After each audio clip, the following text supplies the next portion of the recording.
प्यारे साथियों, मैं फिर से हाजिर हूँ एक प्रेरणादायक और दिलचस्प कहानी के साथ। तो शुरू करते हैं आज की ये नई कहानी। बहुत ही पुराने समय की बात है कि एक पहाड़ी के किनारे पर बसे हुए एक छोटे से गांव में कालू राम नाम का एक युवक अपनी माँ सुमित्रा के साथ रहता था। बरसों पहले कालू राम जी के पिता गुजर चुके थे और तभी से घर की सारी जिम्मेदारी उसकी माँ सुमित्रा पर आ गई थी। वह मेहनत और मजदूरी करके जैसे तैसे 2 वक्त की रोटी जुटाती थी, जबकि कालू राम ना तो पढ़ाई में मन लगाता था और ना ही काम में। वह दिन भर गांव के नखट्टू लड़कों के संग खेलता फिरता रहता था।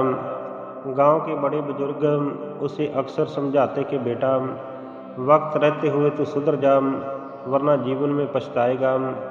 मगर कालू राम एक कान से सुनता और दूसरे से निकाल देता। माँ के मन में चिंता बढ़ती जा रही थी। एक दिन वही हुआ जिसका कि डर था। सुमित्रा बीमार पड़ गई। तेज बुखार से उसका शरीर कांप रहा था। घर में खाने को दाना तक भी नहीं था। भूख ने पूरे घर में ऐसा मातम पसार दिया कि चूल्हा तक भी ठंडा पड़ गया। सुमित्रा ने अपने बेटे को पास बुलाकर कमज़ोर सी आवाज़ में कहा कि बेटा, अब और निकम्मापन नहीं चलेगा। मैं बीमार हूँ, मजदूरी करने के लायक नहीं हूँ। पड़ोसियों से उधार मंगाकर जो थोड़ी रोटियाँ बनाई हैं, समझ लो कि वही आखिरी रोटियाँ हैं। अगर तूने काम धंधा ना किया तो कल चूल्हा कैसे जलेगा। माँ की बात को सुनकर कालू राम का दिल बैठ गया। गरीबी की मार ने उसकी आंखें खोल दी। उसने अपनी माँ से कहा कि माँ, तुम ऐसा करो कि 4 रोटियाँ और 1 प्याज एक रुमाल में बांध दो, मैं काम की तलाश में निकलता हूँ। वह सुबह सुबह घर से निकला और सबसे पहले वो एक धनी राम नाम के किसान के खेत में पहुँचा। धनी राम से उसने काम मांगा तो धनी राम ने कहा कि खेत की जुताई करनी है, मजदूरी मिलेगी। तो कालू राम बोला कि मुझे ये काम आता नहीं है। धनी राम ने एक ठंडी सांस भरते हुए कहा कि काम तो सीखने से आता है बेटा, पर तुम्हारे अंदर मेहनत की चाह होनी चाहिए। कालू राम ने कुछ देर कोशिश की, पर जैसे ही मिट्टी के ढेले उसके हाथों से चिपकने लगे और पसीना आँखों में पड़ने लगा तो वह पीछे हट गया और फिर वह जंगल की ओर बढ़ा। वहाँ एक लकड़हारा मंगलू नाम का मिला। मंगलू बोला कि पेड़ काटो, उनकी शाखें छांटो और बैलगाड़ी में इन्हें लाद दो, मैं तुम्हें मजदूरी दूंगा। कालू राम ने कुल्हाड़ी उठाई, पर तेज धार कुल्हाड़ी की देखकर वो डर गया और बोला कि नहीं भाई, ये काम तो मेरे बस का नहीं है। बस मंगलू ने फिर कहा कि तू फिर हिसाब किताब कर सकता है क्या, नाप तोल देख सकते हो क्या। कालू राम ने फिर सिर झुका लिया और कहा कि ना, मैं पढ़ा लिखा नहीं हूँ, ना ही मैं गिनती जानता हूँ। तो मंगलू ने गुस्से से डांटते हुए कहा कि तू फिर मेरे किसी काम का नहीं है और उसे वहाँ से भगा दिया। कालू राम नदी के किनारे बैठा हुआ था। वह अब पूरी तरह से थक चुका था और उसे बहुत तेज भूख लग रही थी। वह सोचने लगा कि मेरे पास 4 रोटियां हैं, अब मैं 1 रोटी खाऊं या 2 खाऊं या फिर सारी ही रोटियां खा जाऊं। तो तभी नदी के अंदर से एक अजीब सी आवाज़ आई कि तुम्हारे पीछे जादू छिपा हुआ है, और देखना कि इसका इस्तेमाल बुराई के लिए मत करना। कालू राम ने चौंक कर पीछे देखा तो उसकी आंखें फटी की फटी रह गईं। सोने की चोंच और सुनहरे पंखों वाला एक जल पंछी नदी के पानी से बाहर निकला और कालू राम के सामने आकर खड़ा हो गया। वो जल पंछी बोला कि मैं तुम्हें तुरंत खा जाऊंगा अगर तुम्हारे इरादे बुरे हुए तो, लेकिन अगर तुम एक नेक इंसान हो और तुम भूखे हो और चुपचाप मदद चाहते हो तो मैं तुम्हारी सहायता जरूर करूंगा। कालू राम ने डरते डरते हुए कहा कि मैं बस भूखा हूँ और मेरे पास खाने को सिर्फ ये 4 रोटियाँ हैं। मुझे आपकी मदद चाहिए। जल पंछी मुस्कुराया और बोला, तो सुनो, हम तुम्हें एक जादुई बर्तन देते हैं। जब भी तुम उस बर्तन से कहोगे कि ऐ जादुई बर्तन प्रभु के नाम से भर जा, तो वह बर्तन खुद ब खुद तरह तरह के खानों से भर जाएगा। कालू राम ने तुरंत कहा कि ऐ जादुई बर्तन प्रभु के नाम से तुम तरह तरह के खानों से भर जा।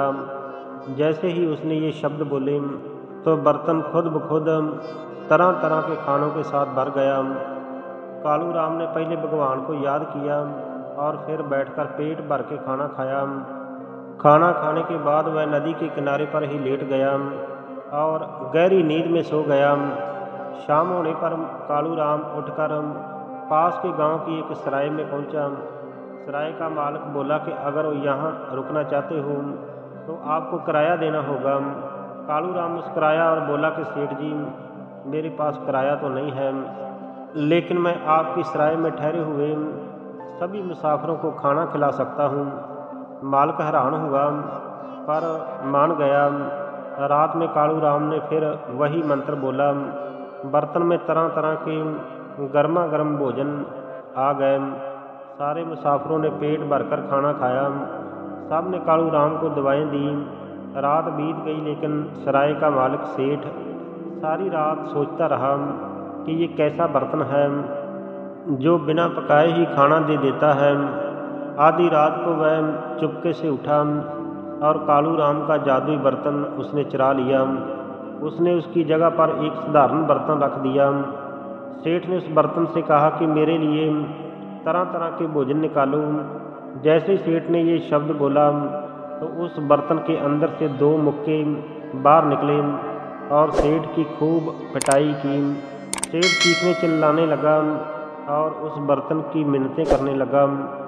बर्तन से आवाज़ आई कि पहले ये वादा करो कि आगे से ऐसा काम तुम जिंदगी में कभी नहीं करोगे। सेठ ने वादा किया तो मुक्के शांत हुए और सेठ की जान छूटी। सुबह कालू राम ने सेठ के रखे हुए बर्तन में मंत्र बोला, पर बर्तन खाली का खाली रह गया। उसके चेहरे पर निराशा छा गई। वह उदास होकर फिर उसी नदी के किनारे पर पहुंचा और वहां पर बैठ गया। तभी वो जल पंछी फिर से प्रकट हुआ। उसने कहा कि कालू राम, ये तो सिर्फ तुम्हारी परीक्षा थी। जादू कभी आलस को नहीं पालता है। मेहनत किए बिना सुख टिकाऊ नहीं होता। कालू राम को अब समझ में आने लगा था कि जादू सब कुछ नहीं है। अगले दिन जल पंछी फिर आया। इस बार उसके पंजों में एक छोटा सा मेमना था। जल पंछी ने कहा कि कालू राम, ये मेमना तुम्हारी मदद करेगा। जब तुम बोलोगे कि कर दे सोने चांदी की मेंगने, तब ये सोने चांदी की मेंगने कर देगा। कालू राम ने मेमने को साथ लिया और फिर सराय में गया। रात को उसने मंत्र बोला और उस मेमने ने सचमुच में सोने चांदी की मेंगने कर दी। सब लोग दंग रह गए। सराय का मालिक सेठ भी हैरान था, लेकिन अब वह डरा हुआ था। बर्तन वाली बात उसे याद थी। अब कालू राम ने घर लौटने का फैसला किया। घर लौटकर कालू राम ने देखा कि वो मेमना अब साधारण सा जानवर जैसा दिखता है, कोई जादू नहीं है। सावित्री ने अपने बेटे की आंखों में उलझन देखकर वो बोली कि बेटा, असली सुख मेहनत में है। ये सब चीज़ें भगवान की तरफ से एक शिक्षा देने के लिए है, ताकि तो मेहनत की कीमत को समझ सके। कालू राम को माँ की बात गहरी लगी। तभी जल पंछी फिर से वहाँ प्रकट हुआ और बोला कि याद रखो कालू राम, जादू तभी काम करेगा जब तुम मेहनत करोगे और लालच नहीं करोगे। कालू राम ने ठान लिया कि अब आलसी नहीं वो बनेगा। अगले ही दिन से कालू राम काम पर निकल पड़ा। खेतों में उसने धनी राम के साथ मिलकर काम शुरू किया। लकड़हारा मंगलू उसे जंगल में ले गया और लकड़ियां काटने का तरीका उसे सिखाने लगा। धीरे धीरे उसके हाथ मजबूत होने लगे, पसीना गिरने लगा, पर दिल उसका हल्का होने लगा। कमाई भी बढ़ने लगी तो जल पंछी रोज़ उसे देखता और मुस्कुराता। अब मेमना और बर्तन भी ठीक से काम करने लगे थे, जिससे कि कालू राम गरीब और ज़रूरतमंद लोगों की मदद करने लगा। कालू राम को समझ में आ गया कि मेहनत ही स्थायी सुख दे सकती है।